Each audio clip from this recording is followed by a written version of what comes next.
Welcome to the Zenix EMS in-service tutorial video series.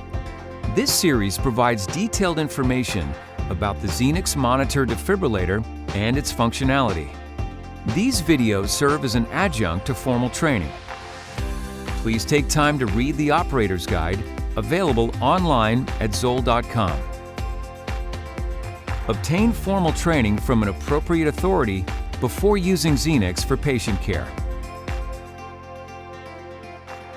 In this video, we will provide an overview of the Zenix Monitor Defibrillator and its connection ports and highlight the features on the display screen. Zenix is equipped with a variety of patient monitoring options. On the left side are 3 Z-Link ports that provide proprietary connections for invasive pressure cables, temperature cables, or the Accuvent interface cable. You will also see a blood pressure connection, a pulse oximeter connection, and an ECG cable connection. On the right side are 3 additional Z-Link ports that provide proprietary connections for invasive pressure cables, temperature cables, or the Accuvent interface cable. Next is the multifunction cable port. Zenix features a video out port as well as USB-A and C ports. The N-Tidal SpO₂ inlet port is covered by a spring-loaded door. Located at the back are the printer, the SurePower 4 battery and compartment, and the auxiliary power port. Zenix uses one SurePower 4 battery. To remove the battery, push the gray tab and pull. To reinsert the battery, ensure that the battery is lined up so it will slide into the battery well and click into place.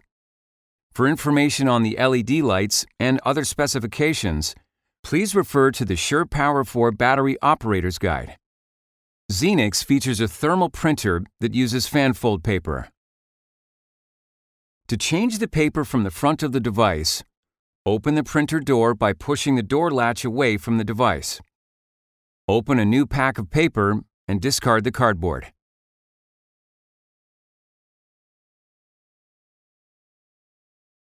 Hold the pack of paper with the corner fold facing you and the black arrow pointing up. Lift the corner fold to expose the pink grid. Slide the pack of paper into the tray with the black arrow pointing up and the pink grid facing you. Pull 1 or 2 squares of paper out of the top of the printer. Ensure that the paper is aligned between 2 silver teeth on either side of the paper tray. Close the printer door. The auxiliary power adapter can be used to charge the battery that is installed, or to power Zenix when it is plugged into a power source. To connect the auxiliary power to the device, align the white arrow of the power cable with the white dot on the input connector on the back of the device and push it in. To disconnect, grasp the connector and pull it out. Zenix uses either a touchscreen interface or a rotary dial for input. Access device functions by selecting the appropriate key or window. A green power button is located on the upper left side.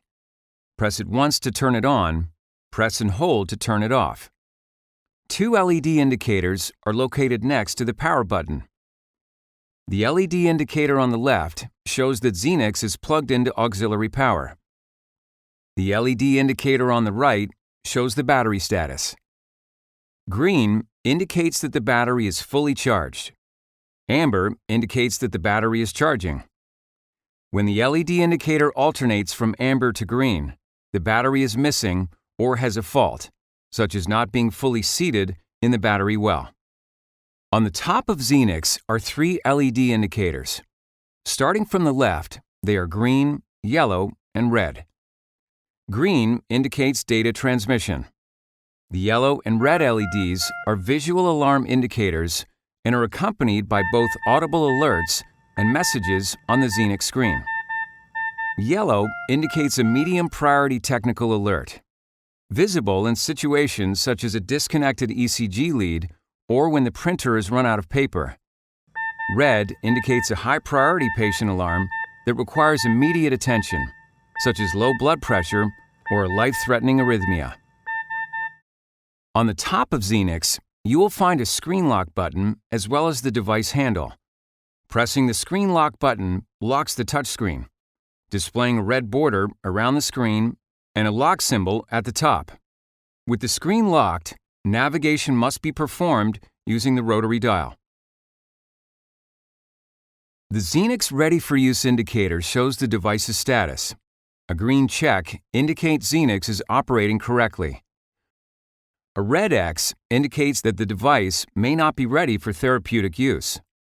Do not use or place Zenix in service if the Ready for Use indicator displays a red X unless during a code. On the right side of the device is the gray charge button, which charges the defibrillator. Above the charge button is the orange shock button, which will illuminate when the device is ready to deliver a shock. On startup, Zenix performs a power-on self-test and briefly displays the results on the screen. In the event of a self-test failure, the results remain on the screen for providers to review, acknowledge, and print a self-test report. The status bar shows the date, time, case time, shock count, Wi-Fi status, and battery level. The navigation bar shows 3 device modes: AED, manual, and pacer. Zenix will default to either AED or manual based on configuration. The patient type key displays the patient mode in use: adult, pediatric, or neonate. When the patient type is changed, alarm limits, target inflation pressure of the blood pressure system, and initial defibrillation energy settings are automatically set for that patient type. The alarm key enables or disables patient alarms or can be used to make alarm setting changes.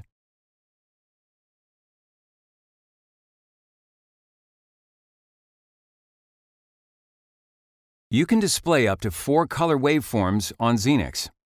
The first waveform at the top of the display window is always an ECG waveform. Numeric data can be displayed for the following parameters: heart rate, CO2, breath rate SpO₂, and blood pressure. The action bar contains operator keys to access Zenix functions.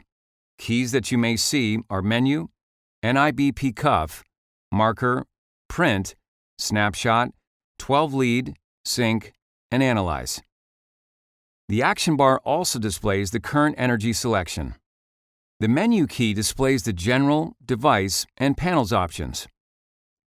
Information about technical alerts is available through the Technical Alerts Information Messages key. Select View to open. The NIBP cuff key starts and stops blood pressure readings. Press it once to initiate a blood pressure measurement. Once a measurement has been initiated, press the key again to cancel it. The marker key accesses a list of 20 pre-configured treatment markers. 10 are displayed on the first page. Touch the arrow right key to access the remaining 10 treatment markers.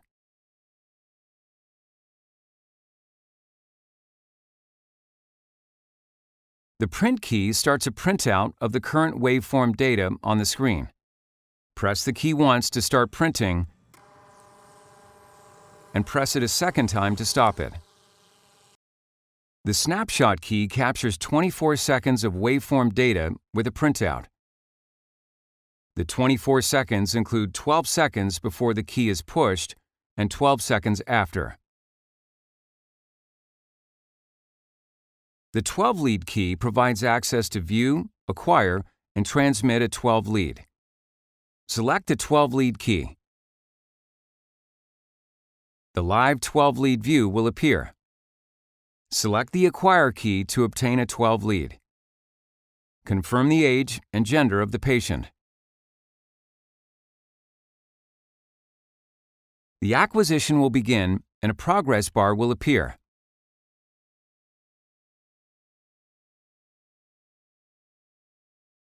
The 12 lead with interpretation is displayed when completed and includes all measurements, including ST segment and QT intervals. The acquired 12 lead can be viewed and compared to the live ECG. Select the envelope key to transmit the 12 lead. Select the appropriate destination and then press Transmit. The status bar will show an icon to confirm that the 12 lead transmission was successful. The Sync, Analyze, and Energy Select keys are discussed in other modules. We have now reviewed the basic features and buttonology of the Zenix Monitor Defibrillator. We will explore additional features and functionalities in other modules in this series.